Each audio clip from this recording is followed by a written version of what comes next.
नमस्कार, the credible news में आपका स्वागत है। मैं हूं शालिनी। कर्नाटक के अंदर शुरू हुआ हिजाब विवाद आपको याद होगा।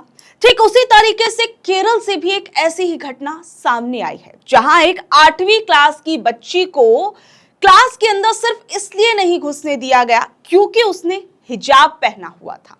आप लोगों को याद होगा 2022 के अंदर किस तरीके से कर्नाटक के उडुपी के अंदर एक सरकारी कॉलेज के अंदर विवाद शुरू हुआ था। कॉलेज ने मुस्लिम लड़कियों को हिजाब पहनकर क्लास में आने से रोक दिया था। कॉलेज प्रशासन ये कह रहा था कि हिजाब कॉलेज के लिए तय किए गए ड्रेस कोड्स का उल्लंघन है। धीरे धीरे ये विवाद उस वक्त इतना ज्यादा बढ़ गया था कि कर्नाटक के कई शहरों में ये फैल गया। मुस्लिम लड़कियों ने कॉलेज के इस फैसले का विरोध किया, तो जवाब में हिंदू संगठनों से जुड़े लड़के जो थे वो भगवा शॉल पहनकर विरोध करने के लिए वहां पहुंच गए। एक कॉलेज में तो विरोध इतना ज्यादा बढ़ गया कि हिंसक झड़पें देखने को मिल गई थी। पुलिस को आंसू गैस का इस्तेमाल करना पड़ा था। और उस वक्त इस बढ़ते तनाव को देखते हुए 5 फरवरी 2022 को कर्नाटक सरकार ने एक आदेश भी जारी किया। इस आदेश में कहा गया कि सभी शिक्षण संस्थानों को अपने तय यूनिफॉर्म कोड का पालन करना होगा और हिजाब पहनने की अनुमति नहीं दी जाएगी। सरकार ने यह फैसला अनुशासन और समानता बनाए रखने के लिए कहा था, और जबकि छात्राओं ने इसे अपने धार्मिक अधिकार का उस वक्त उल्लंघन बताया था। वहीं उस समय ये मामला हाई कोर्ट पहुंचा, फिर उसके बाद सुप्रीम कोर्ट पहुंचा। उन सुनवाइयों में क्या कुछ हुआ था वो मैं आपको बताऊंगी, लेकिन उससे पहले अभी जो नया और एक ताजा मामला सामने आया है वो आप समझिए। केरल से ये नया विवाद सामने आया है। हाल ही में केरल के एर्नाकुलम जिले के सेंट रीटा पब्लिक स्कूल में हिजाब पहनने पर विवाद हो गया। यहाँ एक 8वीं क्लास की एक बच्ची थी जो हिजाब पहनकर क्लास में आ रही थी, लेकिन उसे वहां पर रोक दिया गया। स्कूल ने इसे यूनिफॉर्म नियम के खिलाफ बताया और कहा कि जो लड़की है वो हिजाब पहनकर नहीं आ सकती। यह भी कहा गया कि वो लड़की एक बार हिजाब पहले पहनकर आई थी, फिर दूसरी बार भी पहनकर आई थी, तो दूसरी बार उसे क्लास के अंदर नहीं घुसने दिया गया, उसे क्लास से बाहर निकाल दिया गया। ये कहा गया कि वो लड़की जो थी पहले स्कूल की ड्रेस पहनकर आती थी, लेकिन अचानक से जो था वो हिजाब पहनकर आने लगी।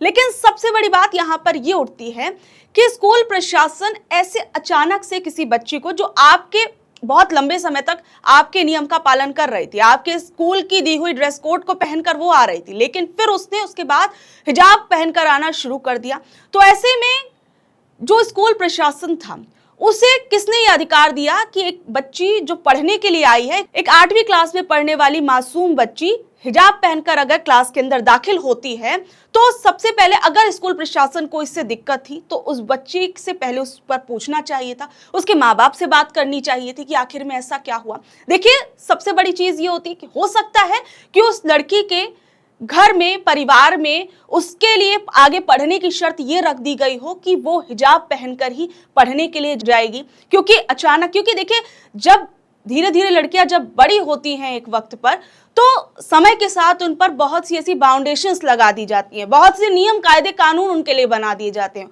हो सकता है उस बच्चे के साथ भी कुछ ऐसा हुआ हो, क्योंकि स्कूल प्रशासन ये खुद कह रहा है कि वो लड़की पहले जो था स्कूल की ड्रेस में आया करती थी, लेकिन अचानक से उसने हिजाब पहनकर आना शुरू कर दिया था। लेकिन फिर भी स्कूल जो था उसे किसने अधिकार दिया कि वो बच्ची को पढ़ने से रोक दे, सिर्फ और सिर्फ इसलिए क्योंकि वो बच्ची हिजाब पहनकर आई थी।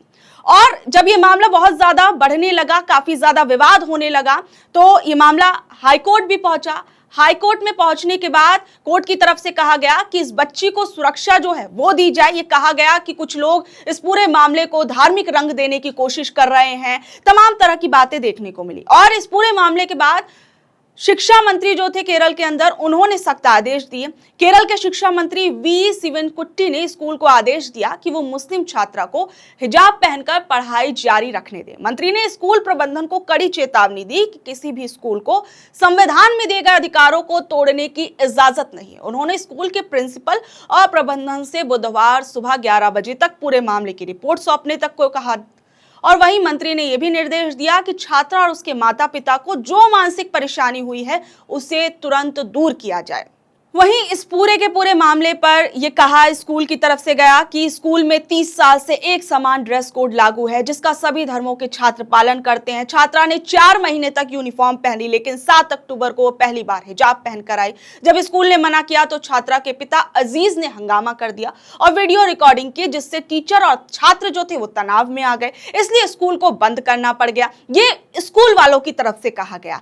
लेकिन सबसे बड़ी चीज और सबसे बड़ा सवाल यहां पर यह उठता है कि किसी की भाषा शैली, किसी का पहनावा, किसी का रंग ढंग जो है, ये तमाम चीजें किसी भी व्यक्ति को, चाहे वो पुरुष हो चाहे वो महिला हो, उसको शिक्षा के अधिकार से कैसे रोक सकता है। यहां पर सबसे बड़ा सवाल ये उठता है। हम आज भी जानते हैं कि कितने दूर दूर के जो गांव होते हैं, ऐसे दूर के इलाके होते हैं जहां पर लड़कियों के लिए सबसे पहले पढ़ने जाना ही सबसे बड़ी बात होती है, और पढ़ने जाने के लिए अगर कोई उन्हें भेज भी देता है तो उसके साथ साथ कई बच्चियों पर बहुत सी बाउंडेशंस जो होती है वो परिवार की तरफ से लगाई जाती है। लेकिन उसके बाद भी अगर वो स्कूली लड़कियां जो है अगर स्कूल में पढ़ने के लिए जाती हैं तो किसी को उसके रंग ढंग के आधार पर या उसके पहनावे के आधार पर ये तमाम चीजें किसी भी लड़की को पढ़ने देने से के अधिकार से कैसे रोक सकती है। मैं सबसे बड़ा सवाल यहाँ पर ये पूछती हूँ। और देखिए, लड़कियों के पहनावे को लेकर हमारा समाज न जाने क्यों इतना ज्यादा आज भी संकीर्ण है,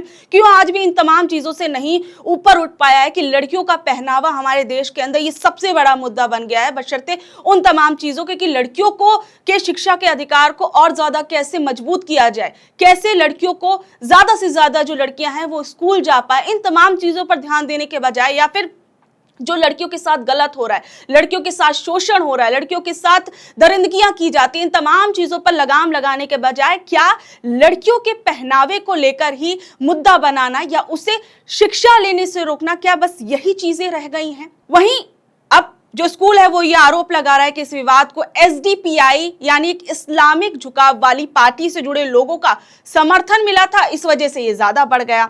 लेकिन सबसे बड़ी बात यह है कि समर्थन कहां से मिला, क्या नहीं मिला, लेकिन उस बच्चे को आपके स्कूल ने रोका, आपके स्कूल ने उस बच्ची को पढ़ने से रोका। यहाँ पर सबसे बड़ी बात उस स्कूल पर खड़ी होती है जो ये बोलता है, जहां पर उस स्कूल के अंदर ये सिखाया जाता है कि सभी लोगों को शिक्षा का अधिकार है, भले ही वो किसी भी जाति से आता हो, किसी भी धर्म से आता हो, कोई किसी भी लिंग से हो, हर किसी को शिक्षा का अधिकार है। तो स्कूल के मंदिर में इस तरीके की घटनाओं को अंजाम आप ही लोगों ने दिया, जो उसके बाद ये मुद्दा इतना ज्यादा बढ़ गया। वहीं जो छात्रा के पिता अजीज हैं, उनका कहना है कि उनकी बेटी को सिर ढकने से रोकना समानता को प्रभावित करता है, ये उनका अधिकार है। उन्होंने पहले शिक्षा अधिकारियों से शिकायत की थी और कहा था कि अगर स्कूल अनुमति नहीं देगा तो वो बेटी को दूसरे स्कूल में भेज देंगे, और फिर उसके बाद ये बात जो है ये पहले भी रखी गई। अब देखिए, जो मेरा मानना यह है कि मैं भी स्कूल में पढ़ी, कॉलेज में गई, जहां मैंने देखा कि बहुत सी ऐसी छात्राएं थी, बहुत सी ऐसी स्कूल के अंदर भी ऐसी बच्चियां थी जो कई बार हिजाब या बुर्का पहनकर आती थी। लेकिन हमारे समय में हमने कभी इस चीज को लेकर कभी भेदभाव नहीं किया, या हमें ये चीजें नहीं सिखाई गई कि कोई लड़की बुर्का पहनकर आ रही है या फिर वो हिजाब पहनकर आ रही है तो उसे पढ़ने देने नहीं चाहिए, या उसके लिए ऐसा माहौल बना दिया जाए कि वो स्कूल आने से ही कतराए। हमने ये सब चीजें नहीं देखी। लेकिन क्यों ये हाल फिलहाल से कुछ समय से इन चीजों को क्यों मुद्दा बनाया जा रहा है, मेरा अभी भी ये सवाल यहाँ पर है। बशर्ते इसके कि लड़कियों को कैसे आगे बढ़ाया जाए, या लड़कियों के लिए शिक्षा नीति के अंदर ऐसे कौन से सुधार किए जाएं जिससे लड़कियां जो है वो आगे बढ़े, आगे आकर वो पढ़ाई करे, तमाम सवाल यहाँ पर उठते हैं। वहीं कांग्रेस के सांसद हिबी ईडन ने कहा है कि छात्रा के पिता ने स्कूल के नियम मानते हुए बेटी की पढ़ाई जारी रखने पर अब सहमति जता दी है। वहीं इसके बावजूद शिक्षा विभाग ने स्कूल के इस बर्ताव को गंभीर और दुर्व्यवहार माना है और भविष्य में ऐसी गलती ना दोहराने की भी चेतावनी दी। वहीं देखिए, जब ये पूरा हिजाब वाला, मैं एक बार आपको और बता देती, जब ये पूरा मामला हाईकोर्ट में पहुंचा था कर्नाटक के पूरे मामले के बाद, उस वक्त कर्नाटक के हाईकोर्ट ने ये फैसला सुनाया था कि हिजाब पहनना इस्लाम का अनिवार्य धार्मिक अभ्यास नहीं है। कोर्ट ने कहा था कि छात्रों को स्कूल कॉलेज के यूनिफॉर्म कोड का पालन करना होगा और इसमें कोई छूट नहीं दी जा सकती। वहीं हाईकोर्ट के इस फैसले को फिर सुप्रीम कोर्ट के अंदर चुनौती दी गई। गई। वहीं सुप्रीम कोर्ट में जस्टिस हेमंत गुप्ता और जस्टिस सुधांशु धुलिया की बेंच ने सुनवाई की, लेकिन दोनों जजों के विचार अलग अलग थे। एक जज ने हाईकोर्ट के फैसले का समर्थन किया था तो दूसरे जज ने इस पर असहमति जताई थी। इस वजह से ये मामला अभी भी सुप्रीम कोर्ट के अंदर पेंडिंग है और इस पर अभी अंतिम फैसला जो है वो आना बाकी है। जस्टिस गुप्ता ने उस वक्त सुनवाई के अंदर कहा था कि पब्लिक प्लेस में ड्रेस कोड लागू होता है, जैसे गोल्फ कोर्स या कोर्ट में। उन्होंने जोर देकर कहा कि हिजाब का ये विवाद धार्मिक नहीं है। याचिकाकर्ता के वकील ने कहा था कि ज्यादा कपड़े पहनना यूनिफॉर्म का उल्लंघन नहीं होता और ये धार्मिक कारणों से लड़कियों को कॉलेज आने से रोकने देना जैसा है। ये बात कोर्ट के अंदर कही गई थी। वहीं जस्टिस गुप्ता ने उस वक्त ये सवाल उठाया था कि क्या कोई मिनी स्कर्ट पहनकर कॉलेज आ सकती है? अगर ड्रेस कोड लागू ना हो तो कुछ भी पहनने की आजादी होगी। ये तमाम दलीलें जो थी ये उस वक्त कोर्ट के अंदर दी गई, ये तमाम बातें उस वक्त कोर्ट के अंदर की कही गई। लेकिन सबसे बड़ा सवाल यहाँ पर अब भी यही उठता है कि हिजाब जैसी चीजों को क्यों ये धार्मिक रंग दिया जा रहा है और क्यों ऐसी घटनाएं हमें हमारे आसपास देखने को मिल रही हैं। इस पर सोचने और विचार करने की बेहद जरूरत है। तो बहरहाल आप लोग इस खबर के बारे में क्या कुछ कहेंगे? अगर आपको ये जानकारी भरी लगी तो इसे आप अपने दोस्तों रिश्तेदारों से शेयर कर सकते हैं और इसी के साथ हमारे चैनल को लाइक करिए, शेयर करिए, सब्सक्राइब करिए। धन्यवाद।